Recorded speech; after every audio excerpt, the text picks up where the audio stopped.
суман ҳомидова хабарнигор корромази бахши иттилотии телевизиони симои мустақили якум аст. ӯ дар доираи фаъолияташ аз шабакаҳои иҷтимоӣ кор мегирад. вақтҳои охир зиёд шудани хабарҳои шубҳанок ва бардурӯғ ӯро нигарон кардааст. имрӯзҳо дар шабакаҳои иҷтимоӣ хабарҳои бардурӯғ зиёд гаштанд, яъне онҳоро фейк низ мегӯянд. шахсан худам вақте ки як хабари навро мутолиа мекунам, аввал ба сарчашмаи он нигоҳ мекунам ки он то кадом андоза мӯътамад аст. яъне як хабари нодурусте ки дар ҳамон ҷо, яъне дар шабакаҳои иҷтимоӣ пахш мешавад, метавонад мардумро гумроҳ созад.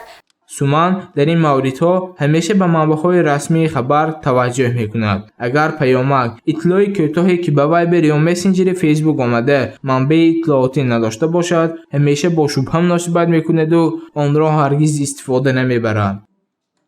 масалан вақтҳои охир дар шабакаҳои иҷтимоӣ маводҳои бардурӯғ тариқи дин истифода бурда паҳн мекунад, чуноне ки агар шумо ҳамин ҷумларо нагӯед 20 сол ризқи шумо кам мешавад. яъне ин маълумот аслан фейк мебошад. ҳар вақте ки мардум инро мехонанд, аллакай ба худ меандешанд оё ба ин бовар кунам ё накунам. яъне ин як эҳсосоти, яъне ин як бозӣ бо эҳсосоти мардум мебошад. мафтуна исмоилова хабарнигори ҷавону муваффақ мебошад. чанд соли охир дар рӯзномаи сухани халқ фаъолияти эҷодӣ дорад. ӯ низ аз шумораи истифодабарандагони фаъоли шабакаҳои иҷтимоӣ мебошад. ба хабарҳои фейкӣ ё бардурӯғ ҳаргиз таваҷҷӯҳ намекунад. ба шинохти хабари росту дурӯғ таҷрибаи кофӣ дорад. мо аз ӯ сабабҳои ин ҳолатро пурсон шудем. агар воқеан бо фиристодаи чунин паёмакҳо масалан мушкилоти ману шумо ҳал мешуд, мушкилоти иқтисодии мардум ҳал мешуд ва ё худ бемории ин ё он нафар шифо меёфт, чӣ ҳоҷат буд ба чунин ба тармиму таҷдиду сохтани беморхонаҳо ки масалан барои табобат намудани мардум машғул ҳастанд.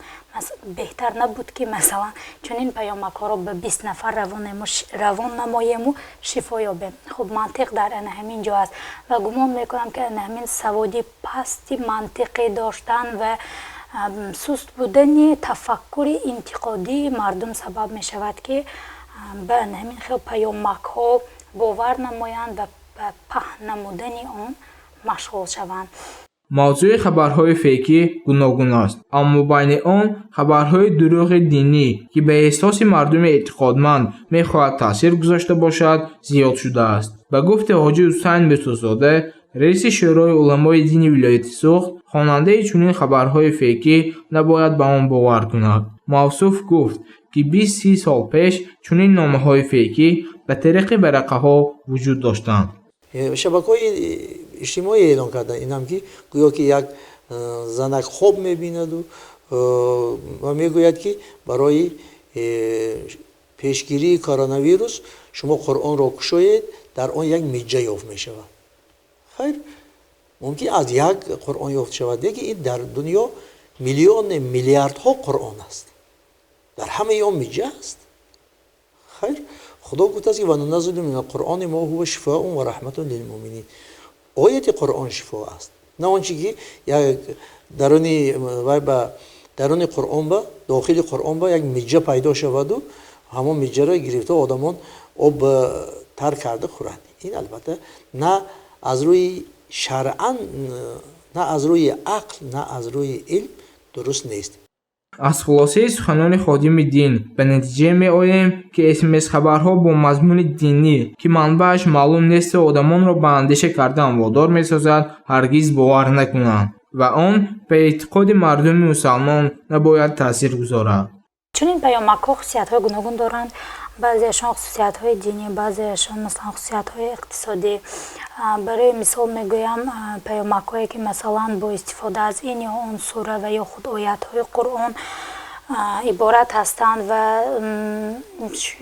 дар охир шеваи худ таҳдид низ доранд ки масалан агар ба 10 ё 20 нафар нафиристонем ба ягон бало гирифтор мешавем ва ё худ паёматҳои нохуш дорад. ҷаҳонгир мирсалимов аз журналистони ҷавону боғайрат аст ки дар фаъолияти ҳаррӯзааш бо ошкор кардани хабарҳои фейкӣ корбарӣ дорад. маводҳои ӯ дар платформаи fact-checking.tg таҳия мешавад.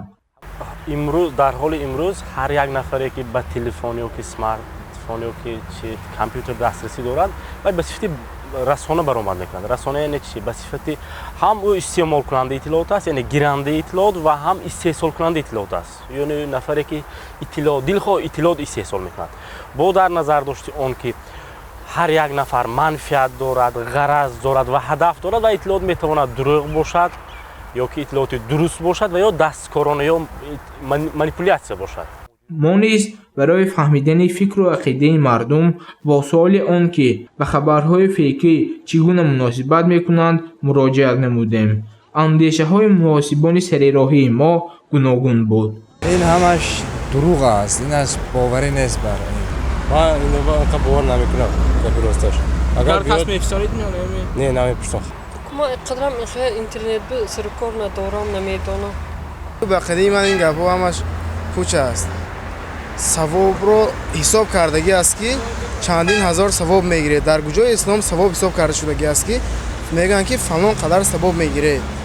ба фикри ман ин нодуруст аст. шумо дигар кас мефисарид ё не? боварим нест. ин ягон ҷои тааҷҷубовар нест ки мо аз ин чиз як ҳангома созем. аслан ҳамин чиз ба мо дода нашавем. худ ҳамин ҳангомаҳо бо гузашти айём, бо гузашти рӯзҳо кам шудан мегиранд.